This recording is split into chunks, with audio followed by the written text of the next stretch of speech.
Generasi cerdas bertemu lagi dengan saya, Romandau, dalam sesi Anda Berhak Tahu. Saya akan membahas kasus Gisel dari sisi informasi publik. Semoga berguna. Keadilan untuk Gisel. Kasus Gisela Anastasia Suryanto atau dikenal dengan Gisel menarik perhatian publik. Gisel memang seorang model, penyanyi cantik, dan pembawa acara televisi. Lazim, figur seperti ini selalu memikat. Mantan istri Gading Martin pula, seorang aktor papan atas. Tapi kasus yang mendera Gisel tidak terkait dengan status sosial tersebut. Ia dijerat dengan kasus pornografi. Polisi telah menetapkannya sebagai tersangka. Mikel Yukinobu de Freitas, yang diduga berpasangan dengan dia dalam video tersebut, juga telah ditetapkan sebagai tersangka. Dasar penetapan Gisel sebagai tersangka adalah Undang-Undang Nomor 44 Tahun 2008 tentang pornografi.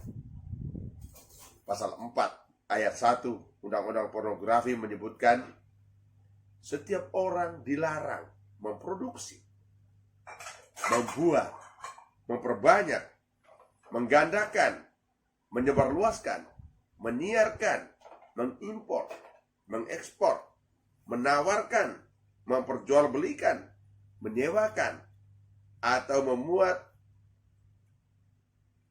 persenggamaan, termasuk persenggamaan yang menyimpang, kekerasan seksual, masturbasi atau onani, ketelanjangan, atau tampilan yang mengesankan ketelanjangan, alat kelamin, atau pornografi anak.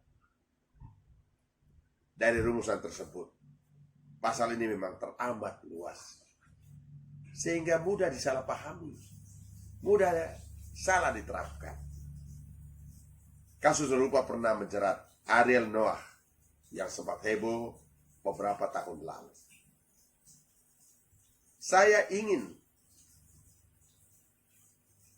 membahas kasus Gisel dari Undang-Undang Nomor 14 Tahun 2008 tentang keterbukaan informasi publik.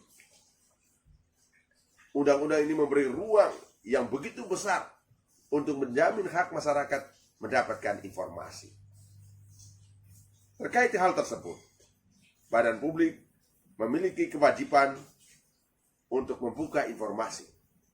Badan publik dimaksud meliputi badan eksekutif, legislatif, yudikatif, dan juga badan-badan lain yang sebagian dana atau kegiatannya mendapatkan pembiayaan dari negara atau dari APBD atau sumbangan dari masyarakat seperti yayasan ataupun sumbangan luar negeri seperti LSM.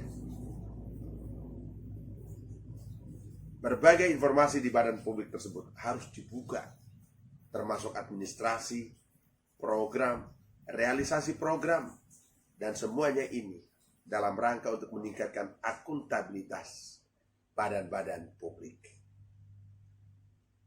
Tujuan lain dari undang-undang ini adalah untuk mencegah terjadinya korupsi.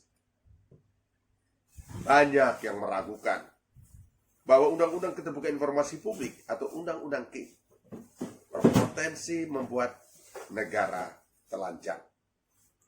Dalilnya, karena semua hal harus dibuka. Ini pula yang membuat banyak pejabat publik enggan membuka informasi publik. Tapi saudara, kesan tersebut akan sirna kalau membaca pasal 17 Undang-Undang Keterbukaan Informasi Publik.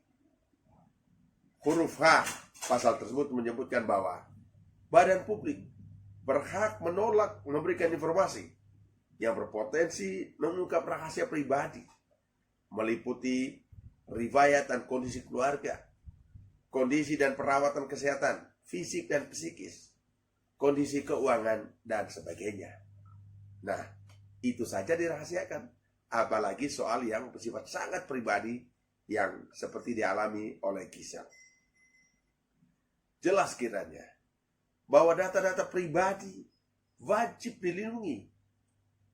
Ini pula yang menjadi dasar mengapa DPR dan pemerintah memproses lahirnya rancangan undang-undang perlindungan data pribadi. Sekarang sudah masuk rancangan undang-undang yang mendapatkan prioritas untuk disahkan oleh pemerintah dan DPR. Kalau saja kelak rancangan undang-undang perlindungan data pribadi ini disahkan, Indonesia akan menjadi negara ke-127 yang memiliki regulasi khusus terkait data pribadi. Betul bahwa tidak ada rahasia yang selamanya bisa kita sembunyikan, termasuk informasi rahasia negara dan rahasia data pribadi. Selalu ada potensi untuk dibuka, entah sengaja ataupun tidak. Itu sebabnya diatur soal siapa yang dengan sengaja menyebarkan data pribadi. Sudah tepat kalau polisi menetapkan 2 tersangka yang diduga menyebarkan video pribadi Giselle. Giselle sendiri dengan terus terang mengakui video mesum tersebut miliknya. Itu dilakukan untuk kepentingan pribadi, bukan untuk umum, bukan untuk disebarkan, apalagi untuk diperjualbelikan.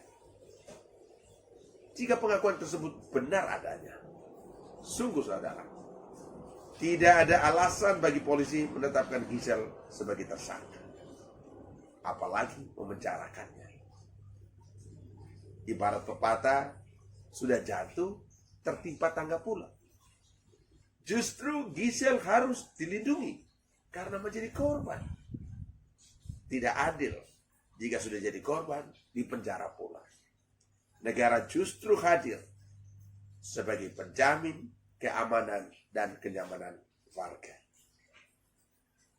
Membela Giselle memang rawan disalahpahami.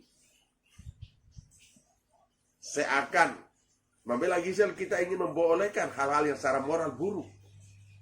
Tapi saudara, ini negara hukum. Tidak boleh ada tindakan di luar kerangka hukum.